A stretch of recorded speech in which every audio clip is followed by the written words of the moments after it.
Spring's well advanced here now. The light is stretching well into the evenings, it's a lot warmer, and have you noticed how growth seems to be almost doubling by the week now? But if you're worried about being behind, please don't be, there's still lots to look forward to. Including this month's sowings, warm season staples, the most useful vegetable garden flowers of all, and my favourite leafy green, which isn't just green, but a rainbow of cheer. More on that later. What's your highlight of the gardening year? Picking the first pea pods, the first tomato perhaps, or unearthing those gorgeous smooth-skinned salad potatoes? They're all up there. But for me, it has to be sinking my teeth into a beautifully crisp and juicy homegrown sweetcorn cob. Yes sirree. Sowing sweetcorn direct offers a few advantages. There's no potting mix involved, and it'll save you time potting on and transplanting. It's simply a matter of sowing into warm, fertile soil. A position like this that faces the midday and afternoon sun is ideal because corn loves it sunny and warm. To sow the seeds, just dibber a hole into loose soil about 1 inch or 2 centimetres deep and pop in your seed and then cover it over. And set the seeds about 30 to 40 centimetres or just over a foot apart in a grid pattern. And you might want to sow a couple of seeds into each hole to be on the safe side and then thin them to leave the strongest once they're up. It's really important to plant in blocks rather than long rows because corn is pollinated by the wind. So by planting in a block, you'll have more chance of success no matter which way the wind blows. Nighttime temperatures really need to be above about 50 Fahrenheit or 10 Celsius. So if it's still a bit chilly, just secure in place a row cover of garden fleece like this just until the seedlings are a little bit bigger and the temperatures have warmed up a bit more. Having said all of that, I don't quite trust it enough to sow directly outside. Springs can be very hit and miss here, and that could cause patchy germination. So to be on the safe side, I'm going to sow indoors into plug trays like this to give a much more reliable germination. Now these are a reasonable depth, but you could get an even better start by sowing into deeper plug trays. Something like this would work well actually. These are carrots I sowed earlier, and it would encourage the roots to grow down. But I haven't saved quite enough of these, so the plug tray will do just fine. So I've got a peat-free potting mix here, and I'm just going to add a few handfuls of this perlite here. What that will do is just kind of open it out a bit and create an even freer draining mix. Now there's nothing corn dislikes any more than sitting in cold, claggy soil. So this will help to open it out and improve germination, which our corn seedlings will absolutely love. And then to sow, start by just laying the seeds one on top of each plug like this. Then with them all laid on top, you can just follow through with a little stick or something and poke the seeds down to a depth of around 1/2 inch or 1 centimetre. Now it's warm enough in here for these guys to germinate perfectly smoothly, but if it's quite cold where you are, bring them indoors to germinate, and ideally on a heat mat that would get them really germinating quickly. Then bring them outside once they are up.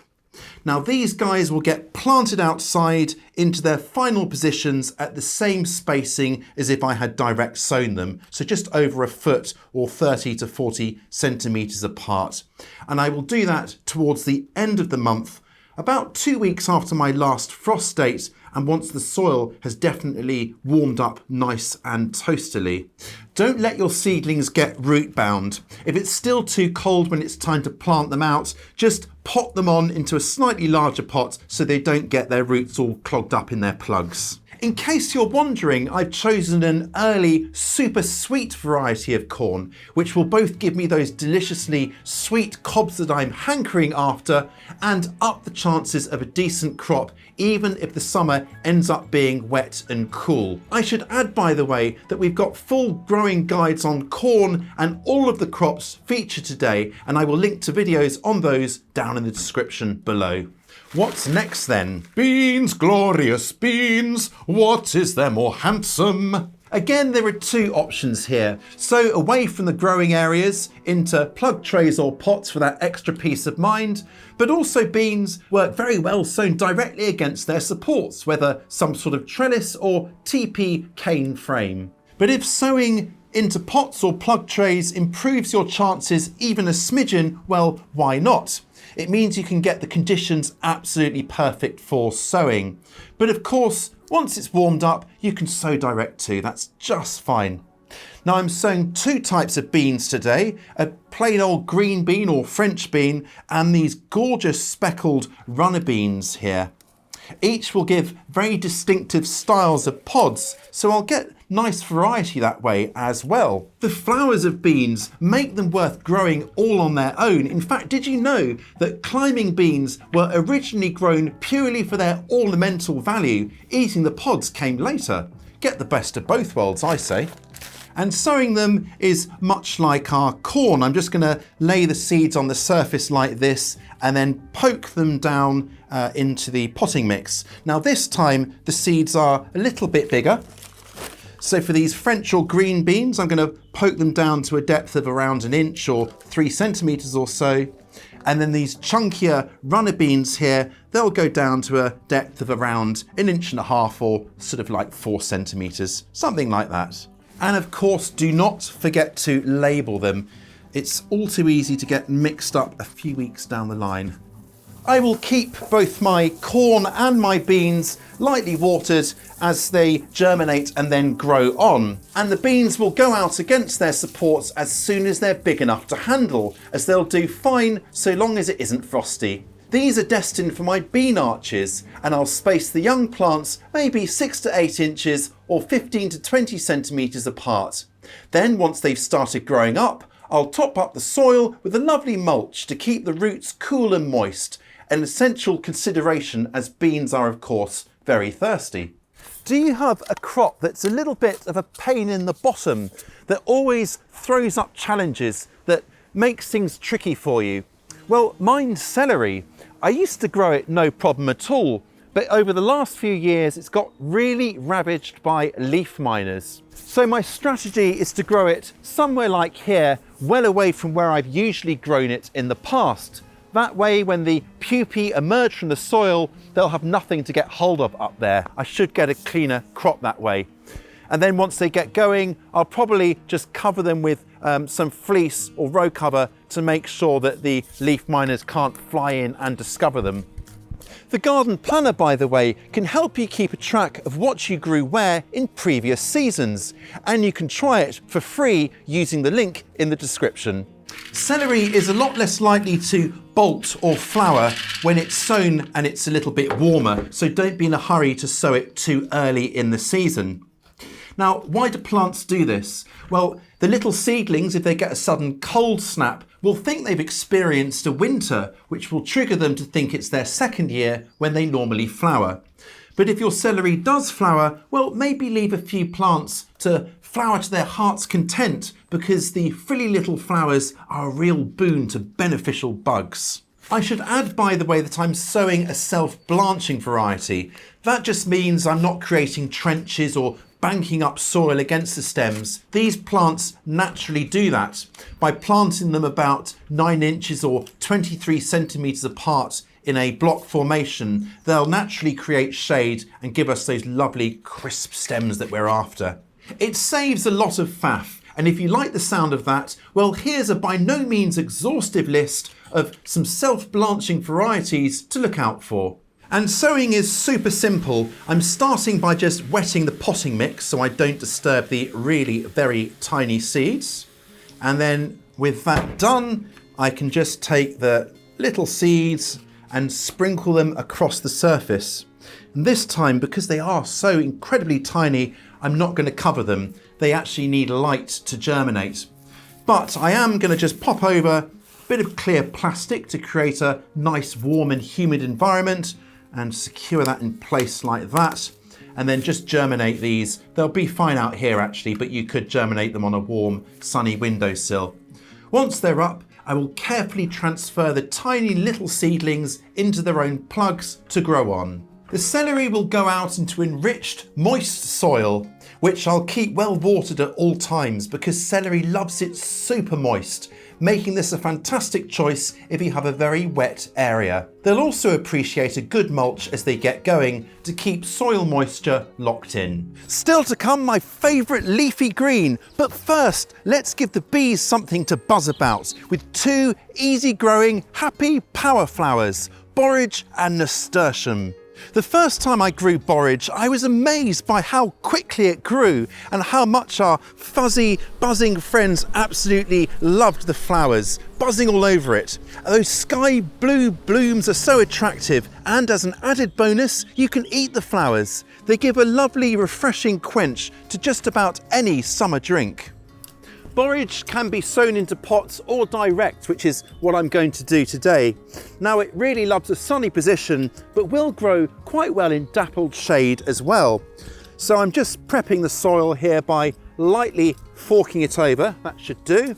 And then let's just scatter a small number of seeds over, and then I'll just sort of lightly tickle it in as well, just like this. There we are. I've actually got a few little borage seedlings in here, and that's one of the joys of borage, is it does self-seed a little bit. The seedlings won't need much care, they can just be watered if it's really dry, but other than that, they'll just kind of take care of themselves. They can cope with poorer soils as well, and these guys I'll probably just move elsewhere to let them grow to their full potential. Another flower that the bees absolutely love is nasturtiums, and these couldn't be simpler to sow. Just poke them in here, there and everywhere, wherever you want them to grow. Now I'm choosing a trailing variety, which I can kind of channel out of the way from other crops or put up supports to grow up and add a really cheering picture of gloriousness. The cheery yellow flowers and the leaves both have a peppery taste and indeed look beautiful and taste wonderful in salads. And you can even eat the seed pods too, so this is a really useful flower. I've had people comment that once you sow nasturtiums, you'll never be rid of them, and certainly it does self-seed very readily. But this is a joyous plant that's easily gathered up and removed from anywhere you don't want it. And who wouldn't want this kind of soul-affirming cheer in their garden? Just look at it. Chard is my favourite leafy green, a real winner.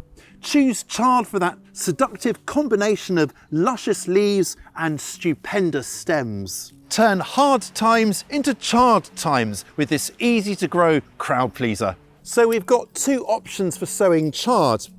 The first window to sow it is in spring, and that's for leaves throughout the summer and on into autumn. And then you can make a second sowing in midsummer for plants that will overwinter to give a nice crop of leaves next spring. And then for sowing, you can obviously make direct sowings into soil, which is what I'm going to do here. But I'm also going to make a few sowings just in case into plug trays as well. Now, just like celery, chard can bolt if it's sown too early, so this is one crop there's no advantage to really sowing earlier on in the season. The soil here was improved with lashings of garden compost last autumn, so there's nothing really left to do here other than just smooth it over and then get on and sow. And I'm going to sow 2 seeds in each position. I'm going to sow them about 8 inches, which is 20 centimetres apart. So just make a little hole, and I'm going to drop in 2 seeds and cover them over, and then do the same again.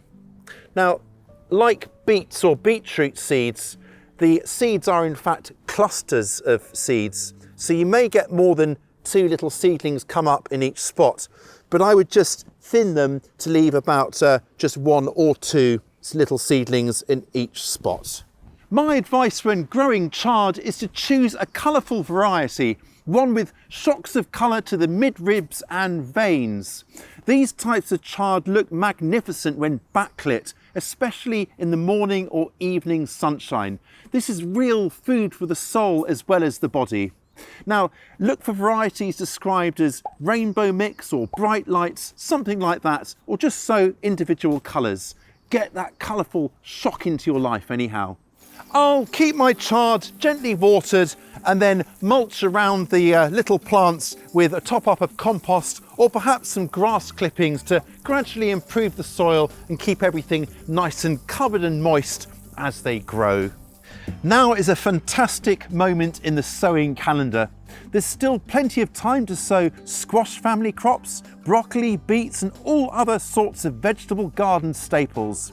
If you missed last month's sowing video, check that out next because everything sown then can also be sown now. So you're not behind after all. Whatever you're sowing, I'm sure you'll be keeping busy. I'll catch you next time.